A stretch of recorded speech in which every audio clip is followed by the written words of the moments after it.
Well, hello everybody and welcome to Feel Better Eating. This is a whole food plant-based experience that has the intention to educate you about the health benefits of all of these various plants that we'll be trialing today. It's to inspire you to try new recipes and most of all, most importantly, have fun.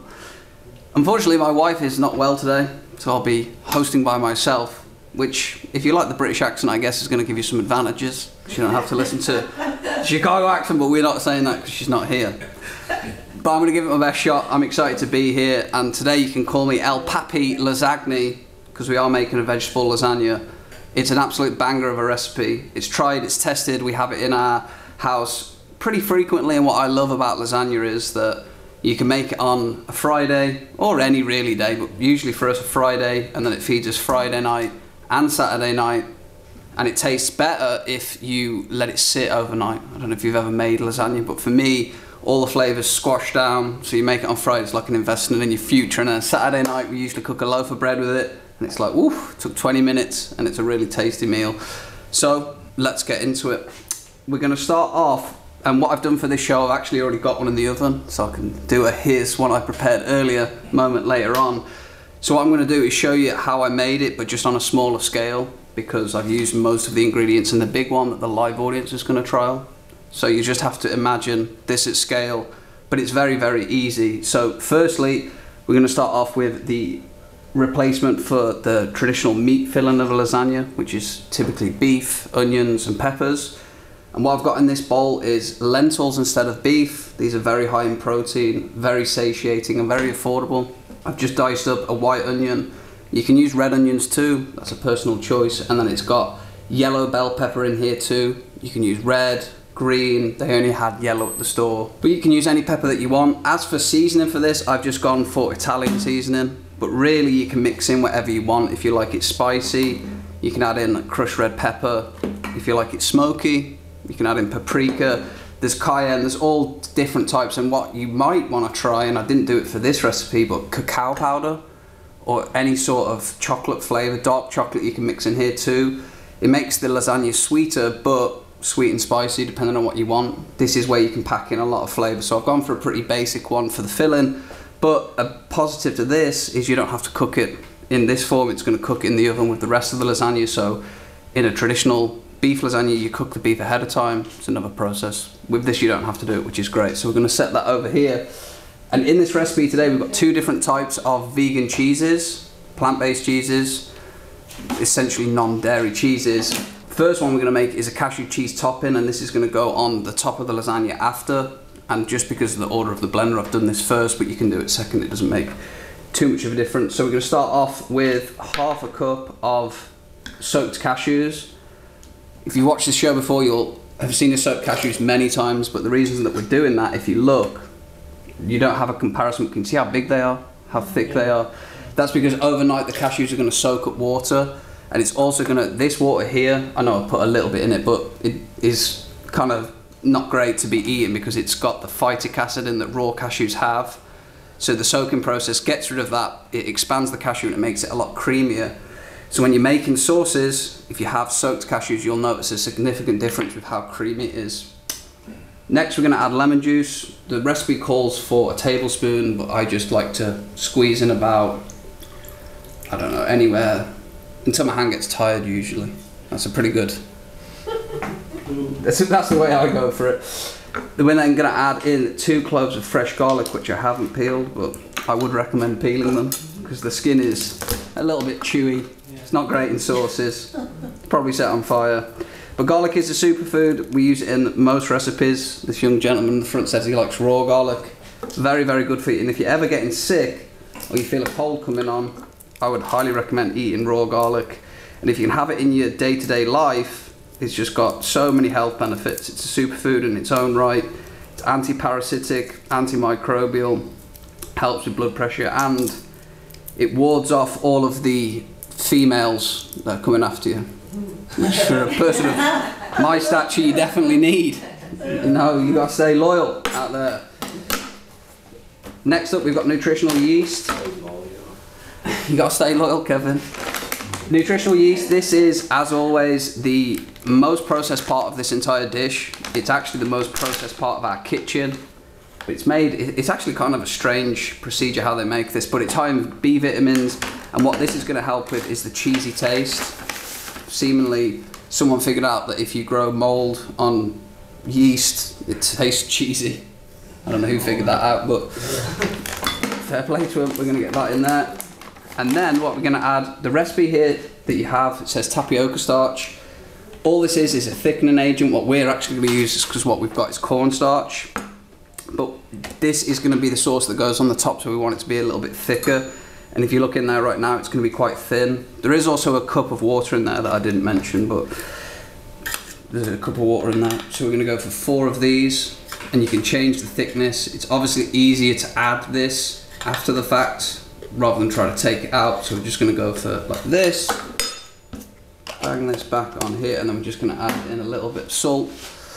A really easy way to stay healthier is to choose good salt in your kitchen. Stop the bad stuff at source, you'll be healthier. And table salt is, and refined salt, he says. Maybe not this salt, because this one's not working. What kind of salt is that? This is stuck solid Himalayan pink salt, but it shouldn't be like that. I don't know. Yeah, I think it's just, there we go. There we go, we made it. But good salt is a really necessary part of our diet. I think salt in general gets a bad rep because table salt that's been heavily refined, stripped of all its nutrients, actually tears the walls of your arteries and veins and your blood as it moves through, which is obviously not good. That's why it can lead to hypertension, a whole host of problems. But good natural salt keeps us alive, it keeps us moving. It's used in nearly all metabolic processes, so choose a good salt and it will go a long way. We're just going to give this a quick blend, and I know this one blends well. We usually have blender issues, but not this one.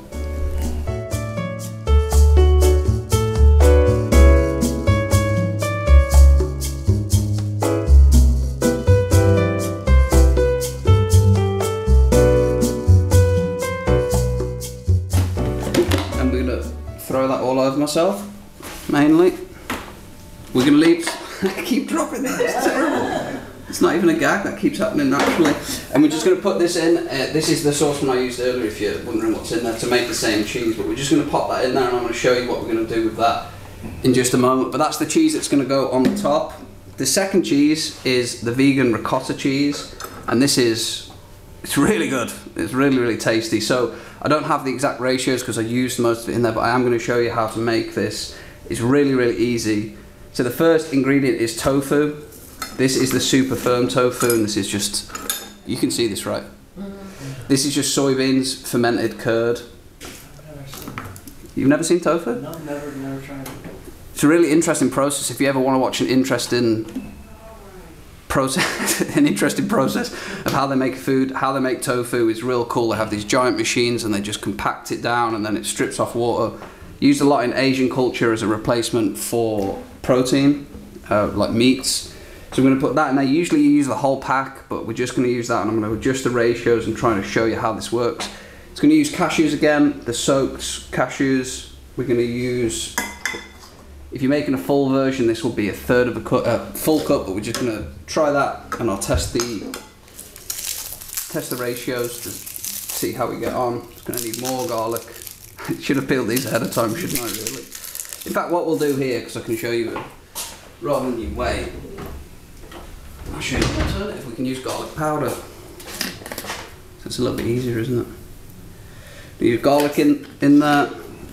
Really throwing a lot of stuff all over myself today, aren't I? Is that because Kate's not here? Look, let's go crazy. Right, lemon juice till your hand is sore. Get that in there. And then the next and final ingredient, which really gives it the fresh ricotta taste, is fresh basil for you Americans. Yeah, learning. And it calls for half a cup, but this is really to taste. If you like extra basil-y, you can add more. But something really interesting that's changed my approach to herbs is I used to see these as like an addition, a condiment almost, but these are actually just foods, and if you can see it as just food, you tend to eat it a lot more and experience the health benefits a lot more. So these are just foods rather than like additions or sauces or condiments. And if you're into growing plants at home, I highly recommend getting a basil plant because it's really nice, fresh. The fresher it is, the better.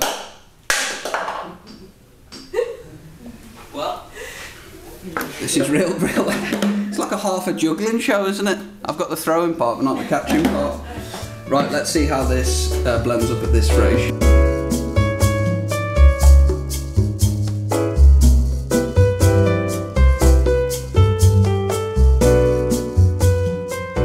You can blend this to whatever thickness you desire, but I'll show it when you spoon it out. But can you see the ricotta texture in there? And it tastes really good because it's got that thick, creamy cashews. And if you didn't soak the cashews, you wouldn't get the creaminess. It would be like kind of bitty and harder to spread. So once you have all of these, you have this made, the filling made, and the marinara. This is the sauce that we're going to use. If you're making this at home, I would, and you have the time, I would suggest making marinara because it tastes better when it's fresh. But this is real life, you know, sometimes you come in, you want to eat lasagna and you don't have time. The jars are just as good. Just pick a good one that doesn't have... We're pretty avid label checkers because they try to put sneaky ingredients in there, especially in jars.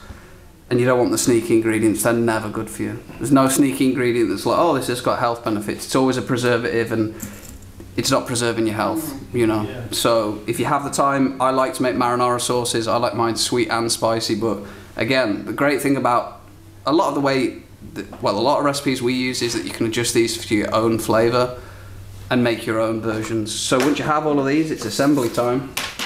And then I'm going to show you what we do with that cheese sauce in just a minute. Have you assembled a lasagna before? No? Yeah, I have. It's the regular kind, you know, with the noodles and the meat. Yep. Yeah. So man, it just seems to get messy real fast over here. There's lots of different types of lasagna sheets you can use.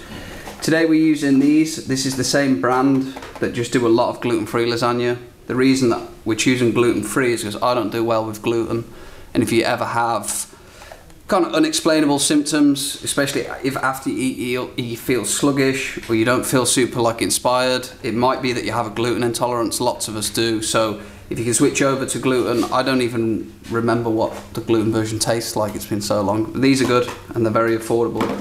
So we're just going to layer this up, and this, I wouldn't suggest doing it in a circular bowl because these are squares, these are rectangles, but the rectangle is in there. So we're going to start off with just a layer of the sauce, the marinara. You don't want to go too thick on the bottom. This is just to stop the first layer of noodles from sticking. Put this in here, and I think I'm just going to do my best to keep it in a rectangle and just show you how this would be formed. Probably get. Did you have to cook those noodles first? These are no bakes. Really? Yeah, they're no bake, so it's so much easier. Wow. Yeah, because if you have to bake them and then put them together. Very quickly, a lasagna goes from a pretty easy meal to like so many moving parts, and this is just like put it in, and I think I'm just going to probably do one wide. Yeah, I'll just do two. I don't know.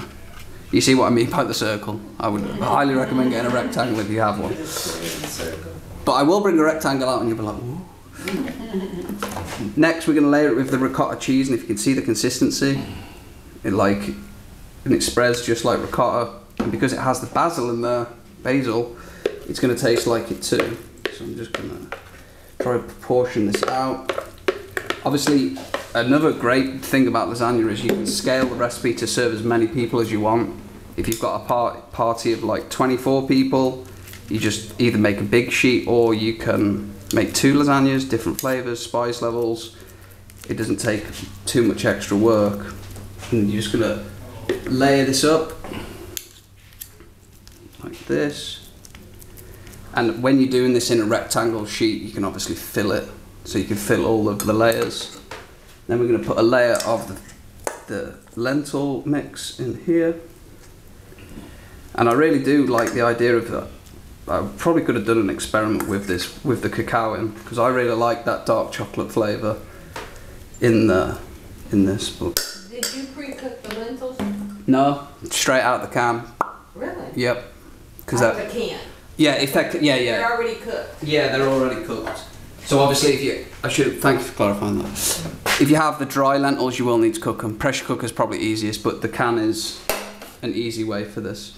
Another sheet of this, and you're just going to layer it up. And you can really layer this however you like. You know, you can be creative. You can have different layers. That's it. Yeah, it's pretty cool, and the gluten-free ones too. So It makes it a lot easier for cooking. I actually, when I was first getting into cooking at like 10, 12, lasagna for me was like the pinnacle of cooking. If I could make a lasagna, I could make anything. I loved it. And my mum would come home and I'd have a lasagna made and she'd be like, Yeah, it's a lot of work to make lasagna. yeah. A lot of ingredients. I definitely burnt a few. I used to burn I used to make it with beef. I didn't do the plant-based back then. And I always used to burn the beef for some reason. Because I was scared to undercook it, you know, get people sick, so I didn't burn it. And that is also another real positive of plant-based dishes, is that you don't have to worry too much about the safety levels. You know, if you're cooking chicken and someone gets sick and you're like, wasn't me. It's already, look at that ricotta though, isn't that cool? It's so simple as well. It's like 4 ingredients with the fresh basil in there. Beautiful. Right, I'm going to put that on there. Last bit of the filling.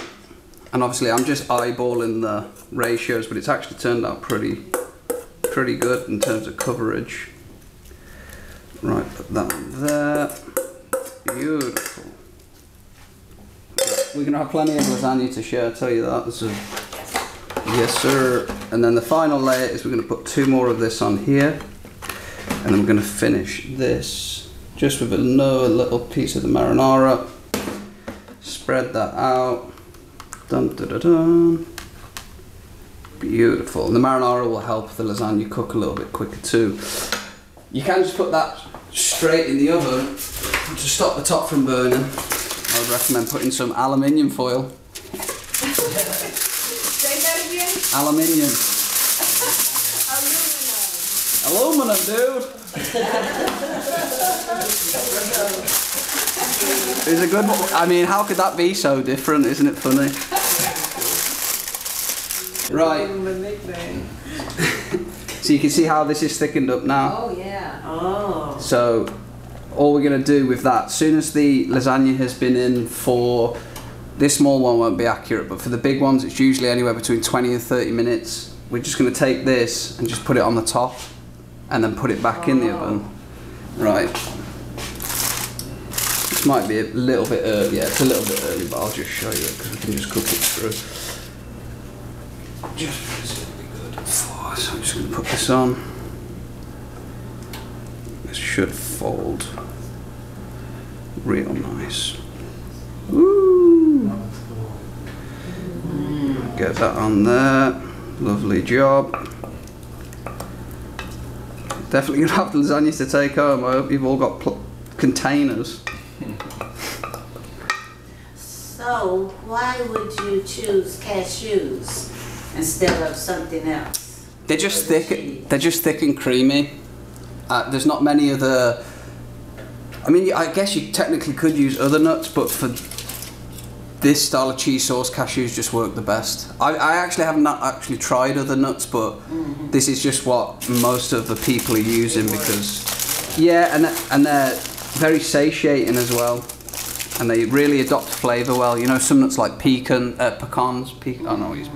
or peanuts, they have a pretty announced flavour. Cashews, they do, but if you mix it with something, it will take that flavour on. So, right, that's gonna go. Put it on this so I can drop it. Don't want to be dropping. And then just putting this back in the oven until it's cooked.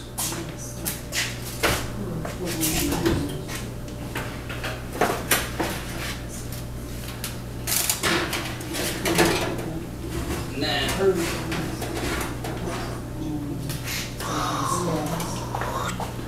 Here we are. Here's one we made earlier. So you can definitely, depending on how you like your lasagna, you can let this brown and cook it longer if you so wish. That looks pretty good to me.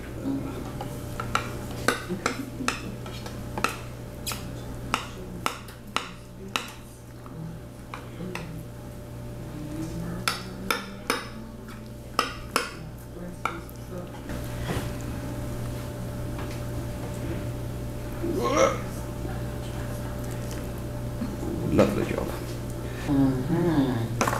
You need that. You need that.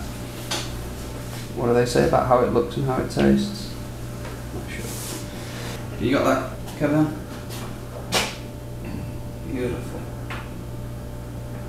Well, I think that's a really easy way to make a lasagna. You know, I made 2 in an hour. Very straightforward, super tasty, and this will get better the longer it sits for sure.